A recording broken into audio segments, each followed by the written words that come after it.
Chapter 16 I Won't, said Mary. They found a great deal to do that morning, and Mary was late in returning to the house, and was also in such a hurry to get back to her work that she quite forgot Colin until the last moment. "Tell Colin that I can't come and see him yet," she said to Martha. "I'm very busy in the garden." Martha looked rather frightened. Miss Mary," she said, "it may put him all out of humour when I tell him that." But Mary was not as afraid of him as other people were, and she was not a self-sacrificing person. "I can't stay," she answered. "Dickon's waiting for me." And she ran away. The afternoon was even lovelier and busier than the morning had been. Already nearly all the weeds were cleared out of the garden, and most of the roses and trees had been pruned or dug about. Dickon had brought a spade of his own, and he had taught Mary to use all her tools, so that by this time it was plain that though the lovely wild place was not likely to become a gardener's garden, it would be a wilderness of growing things before the springtime was over. "There'll be apple blossoms and cherry blossoms overhead," Dickon said, working away with all his might. "And there'll be peach and plum trees in bloom against the walls, and the grass will be a carpet of flowers." The little fox and the rook were as happy and busy as they were, and the robin and his mate flew backward and forward like tiny streaks of lightning.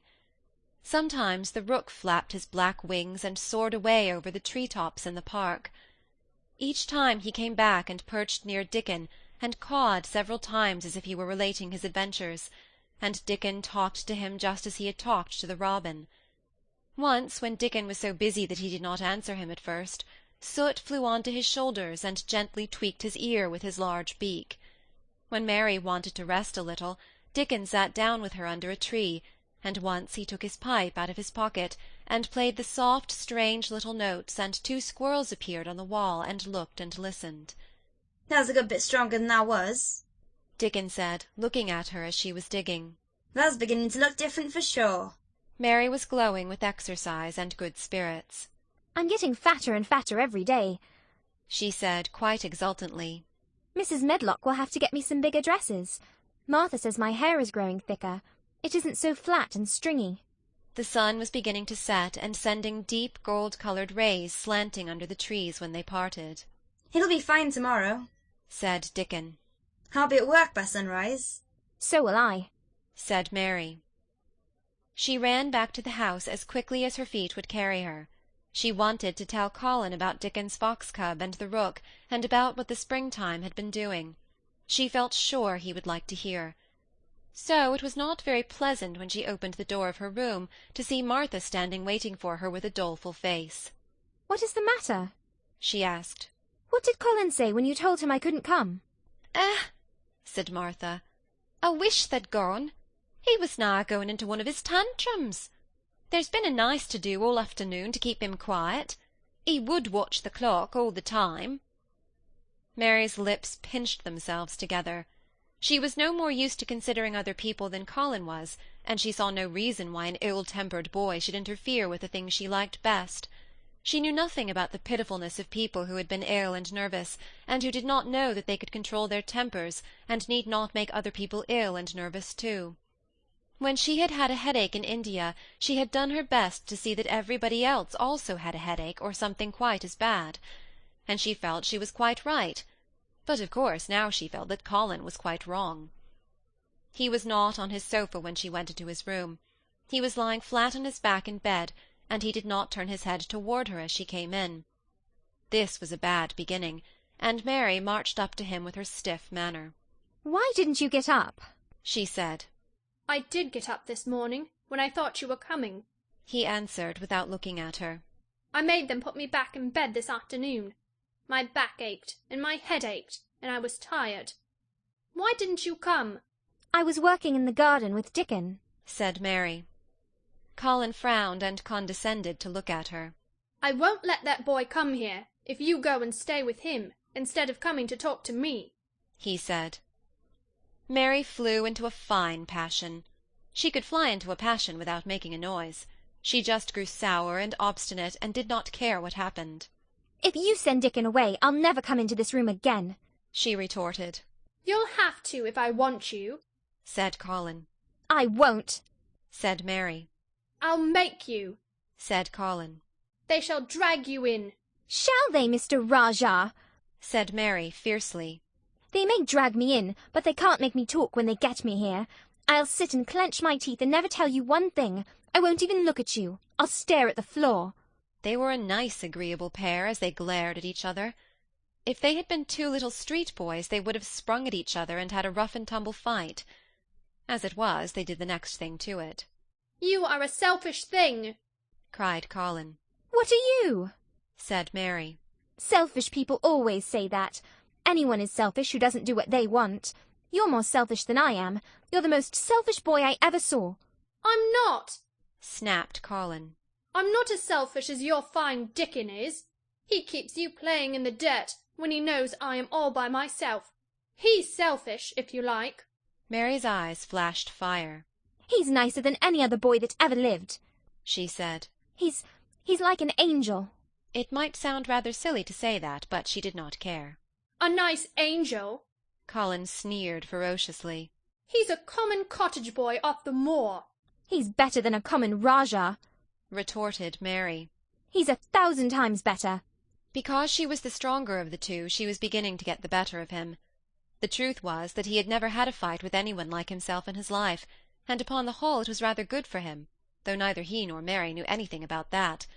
He turned his head on his pillow and shut his eyes, and a big tear was squeezed out and ran down his cheek. He was beginning to feel pathetic and sorry for himself, not for anyone else. I'm not as selfish as you, because I'm always ill, and I'm sure there is a lump coming on my back, he said. And I'm going to die besides. You're not, contradicted Mary unsympathetically. He opened his eyes quite wide with indignation. He had never heard such a thing said before. He was at once furious and slightly pleased, if a person could be both at one time. I'm not, he cried. I am. You know I am. Everybody says so. I don't believe it, said Mary sourly. You just say that to make people sorry. I believe you're proud of it. I don't believe it. If you were a nice boy it might be true, but you're too nasty. In spite of his invalid back, Colin sat up in bed in quite a healthy rage. Get out of the room, he shouted, and he caught hold of his pillow and threw it at her. He was not strong enough to throw it far, and it only fell at her feet, but Mary's face looked as pinched as a nutcracker. I'm going, she said. And I won't come back. She walked to the door, and when she reached it she turned round and spoke again.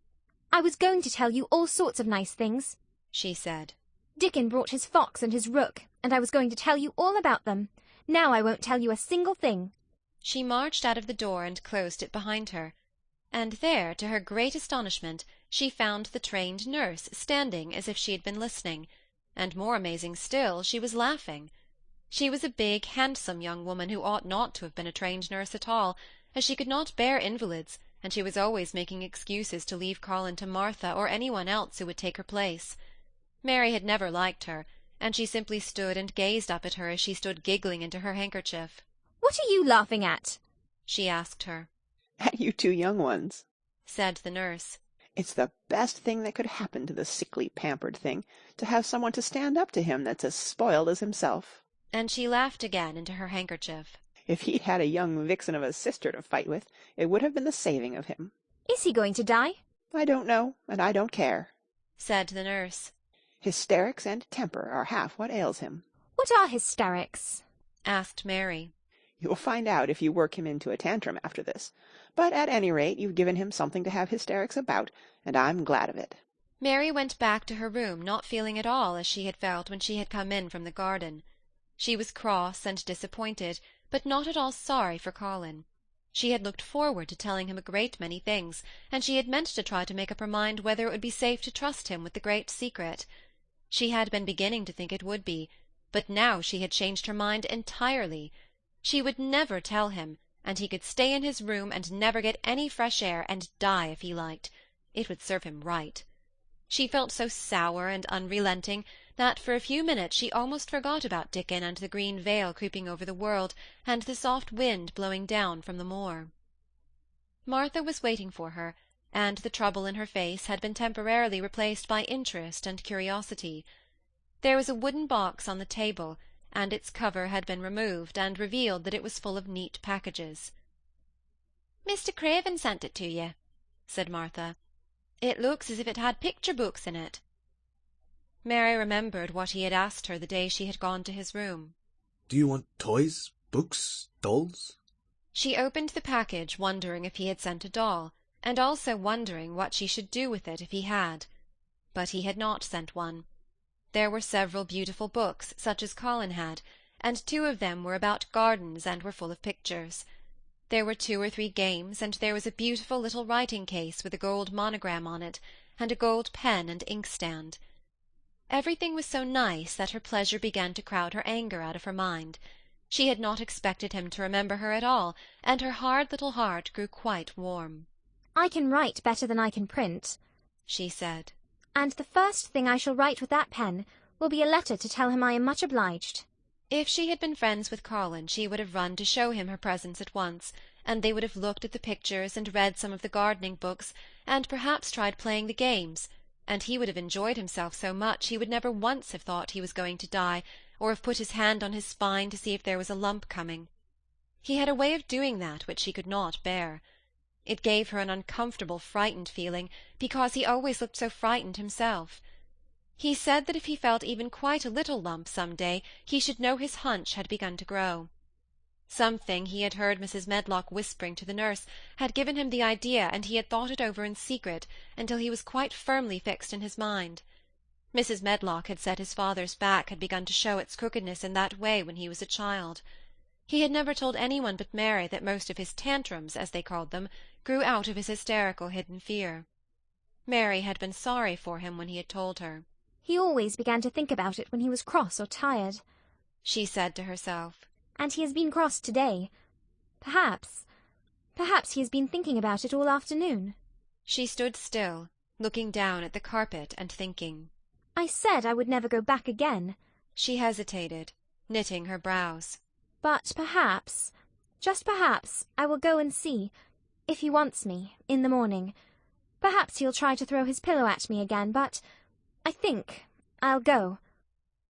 End of chapter 16.